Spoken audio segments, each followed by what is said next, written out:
সকলকে ওয়েলকাম করছি আমাদের আদ্যপান্ত পাঠশালার পক্ষ থেকে।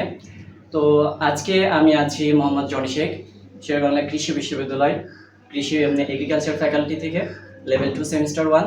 তো আজকে আমাদের আলোচ্য টপিক হলো উচ্চতর গণিতের প্রথম পত্র সরলরেখা থেকে। তো আমাদের আজকের 1 নম্বর প্রশ্ন খুবই ইজি।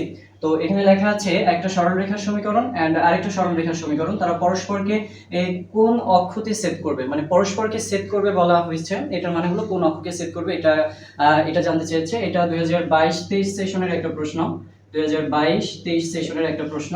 তো এখানে যে অপশনগুলো দেওয়া আছে, তো সেই ক্ষেত্রে এই দুইটা সরলরেখাকে যদি আমরা সমাধান করলে দেখো x এর মান পাচ্ছি 7 এন্ড y এর মান পেয়েছি -5। 7, -5 ইট মিন্স এটা 4 নম্বর চতুর্ভাগে অবস্থান করে। সো এটার অ্যানসার হবে 4 ঘ। তো আমাদের দ্বিতীয় প্রশ্ন, x = 0, y = 0 and x + y = 1, এই তিনটা সরলরেখা দ্বারা উৎপন্ন যে ত্রিভুজটি তৈরি হবে সেটা কোন ধরনের ত্রিভুজ হবে। তো এখানে যে দেওয়া আছে x = 0 ইট মিন্স এটা হলো y অক্ষের সমীকরণ। সো এটা হলো y অক্ষের সমীকরণ। y = 0 এটা হলো x অক্ষের সমীকরণ এন্ড আরেকটা যে ইকুয়েশন দেওয়া আছে x + y = 1।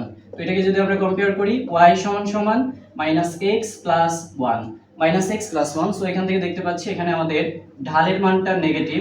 তো ঢালের মান যদি নেগেটিভ হয় আর y অক্ষের ছেদক হলো এখানে 1, ইট মিন্স আমাদের ঢালের মান যেহেতু নেগেটিভ, সো আমাদের এখানে উৎপন্ন কোণটা হবে স্থূলকোণ, আর এখানে এখানে y অক্ষের ছেদকটা দেওয়া আছে হলো 1। আচ্ছা, তো সেই ক্ষেত্রে আমাদের এখানে দেখো ঢালের মান এখানে নেগেটিভ এবং ঢাল হলো -1। সো ঢাল যদি -1 হয় এখানে যে কোণটা উৎপন্ন হবে আর এখানে উৎপন্ন হওয়া কোণটা তাহলে কত ডিগ্রি হবে, tan 45 ডিগ্রি, অর্থাৎ 45 ডিগ্রি অ্যাঙ্গেল এখানে ক্রিয়েট হবে। এখানে যদি 45, এখানে যদি 45 ডিগ্রি অ্যাঙ্গেল ক্রিয়েট হয় তাহলে এই ত্রিভুজটা হবে একটা সমকোণী ত্রিভুজ, সাথে এটা অবশ্যই একটা সমদ্বিবাহু ত্রিভুজ। তো এটা একই সাথে উত্তর হবে সমকোণী এবং সমদ্বিবাহু ত্রিভুজ, অ্যানসার গ। তো আমাদের 3 নম্বর প্রশ্নে দেখো দেওয়া আছে y = mx + 6 and y = 3x + 10, এই দুইটা সরলরেখাকে বলা হয়েছে তারা পরস্পর সমান্তরাল।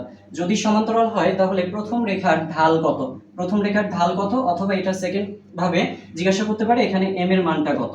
সো দুইটা একই কোশ্চেন।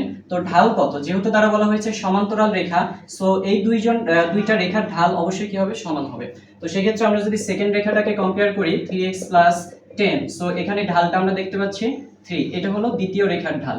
সো দ্বিতীয় রেখার ঢাল আর প্রথম রেখার ঢাল, এই দুইটা ঢাল অবশ্যই কি হবে, সমান হবে। দ্বিতীয় রেখার ঢাল কেন সমান হবে, কারণ তারা সমান্তরাল। সো দ্বিতীয় রেখার ঢাল যেহেতু 3, তাহলে আমরা বলতে পারি প্রথম রেখার ঢালও হবে 3। সো এখানে অপশনে যেখানে অ্যানসার দেখতে পাবা ঢাল দেওয়া আছে 3, সো সেটাই হবে অ্যানসার। অ্যাজ লাইক যদি গত দেওয়া থাকে তাহলে গ নম্বর হবে অ্যানসার।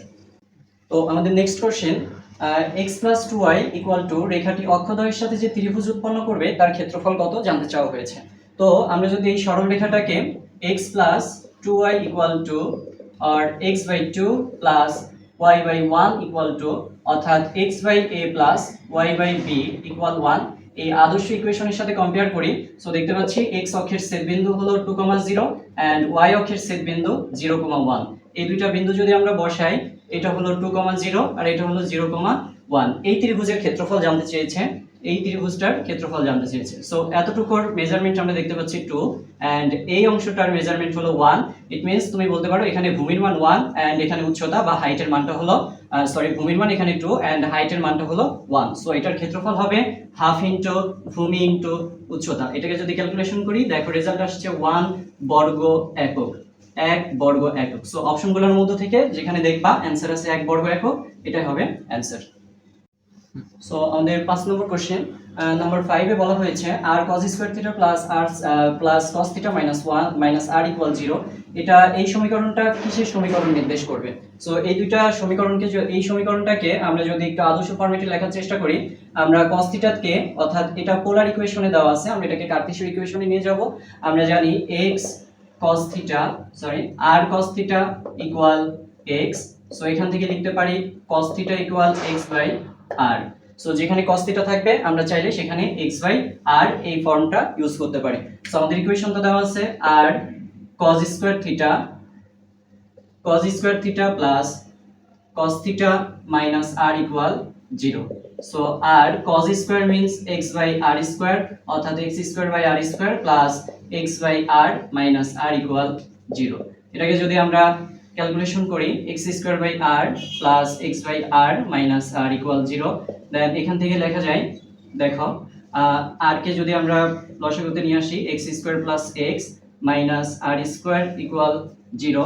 সো এই ফর্মটাকে আমরা যদি আরেকটু মডিফাই করি, দেখতে পাচ্ছি x square plus x equal r square, x square plus x equal r square means x square plus y square, x square যদি ফর্মটা বাদ দিয়ে দিই আমরা পাচ্ছি y স্কয়ার সমান সমান x আর y square equal 1/4 into 4x, অর্থাৎ আমরা যদি এটাকে কম্পেয়ার করি y স্কয়ার ইকুয়াল 4ax, এই ফর্মটা কিসের? এটা হলো একটা পরাবৃত্তের ইকুয়েশন।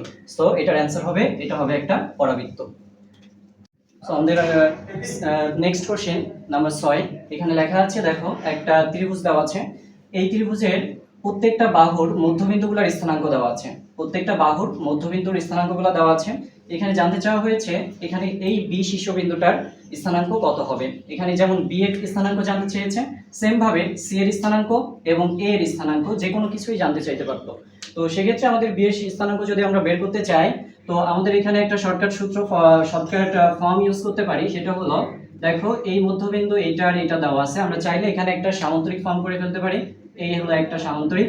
তো সামান্তরিকের ক্ষেত্রে যে কোনো একটা শীর্ষবিন্দুর স্থানাঙ্ক যদি আমরা বের করতে চাই এবং অপর শীর্ষবিন্দুগুলো যদি দেওয়া থাকে, সেক্ষেত্রে আমরা একটা শর্টকাট ফর্মুলা ইউজ করতে পারি, সেটা হলো, যদি এখানে বি এর স্থানাঙ্ক x, y ধরে নাও, সো x এর মান যদি তুমি বের করতে চাও, কিভাবে বের করতে হবে? বি বিন্দুর আশেপাশে, মানে বি বিন্দুর সবথেকে কাছে যে দুইটা বিন্দু আছে তাদের মানগুলা যোগ করতে হবে এবং বি বিন্দু থেকে দূরে যে বিন্দুটা আছে তাদের স্থানাঙ্কটা বিয়োগ করতে হবে। তো সেক্ষেত্রে আমরা যদি এখানে x এর মানটা বের করতে চাই, সো বি বিন্দুর কাছে আছে এই দুইটা বিন্দু এবং তাদের x এর মান হলো 2 and 4, আর দূরে যে বিন্দুটা আছে এই বিন্দুটার স্থানাঙ্ক হলো x এর মান হলো 6। সো 6 যদি আমরা বাদ দিই, দেখো 4 আর 2 এই দুইটা যোগ করলে হবে 6, 6 - 6 রেজাল্ট উইল বি 0।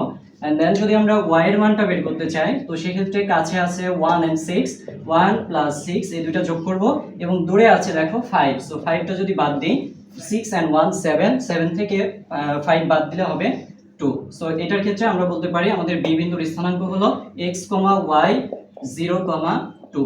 আর যদি আমাদের সি বিন্দুর স্থানাঙ্ক বের করতে বলতো, তো সেই ক্ষেত্রে আমরা এরকম ভাবে সামান্তরিক ফর্ম করে দিতাম। তো সেই ক্ষেত্রে আমাদের সি বিন্দুর স্থানাঙ্ক বের করার জন্য আমরা x এর দুইটা যোগ করব আর দূরে যে বিন্দুটা আছে সেই x এর মানটা আমরা বাদ দিয়ে দিব।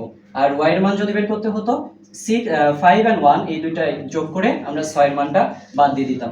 সেম ভাবে যদি আমাদের বলতো a বিন্দুর স্থানাঙ্কটা বের করো, তো সেই ক্ষেত্রে আমরা সামান্তরিকটা ফর্ম করতাম এরকম ভাবে। দেন এর মানটা বের করব, এখানে 6 and 2 এই দুইটা যোগ করে 4 and 2 এই দুইটা যোগ করে 6 থেকে বাদ দিব এবং 6 and 1 এই দুইটা যোগ করে 5 থেকে বাদ দিলে আমরা y এর মানটা পেয়ে যাব। সো এটা ছিল আমাদের 6 নম্বর প্রশ্ন। আশা করছি সবাই বুঝতে পেরেছো। আর যদি কারোর কোনো বুঝতে অসুবিধা হয় এই প্রশ্নগুলোর মধ্যে, অবশ্যই আমাদের কমেন্ট সেকশনে জানাবে অথবা আমাদের পেজে নক করলে ইনশাআল্লাহ আমরা চেষ্টা করব তোমাদের সমস্যাগুলো সলভ করার জন্য। তো এমন আরো অনেক গুরুত্বপূর্ণ ভিডিও পাওয়ার জন্য তোমরা আমাদের সাথেই থাকো। অধ্যবন্ত পাঠশালা তোমাদের সাথে আছে কৃষি গুচ্ছের প্রস্তুতি আরো এক ধাপ এগিয়ে নেওয়ার জন্য। তো পাবলিকিয়ান হওয়ার স্বপ্ন সকলের পূর্ণ হোক, এই আশায় আজকে এখানেই শেষ করছি। আল্লাহ হাফেজ।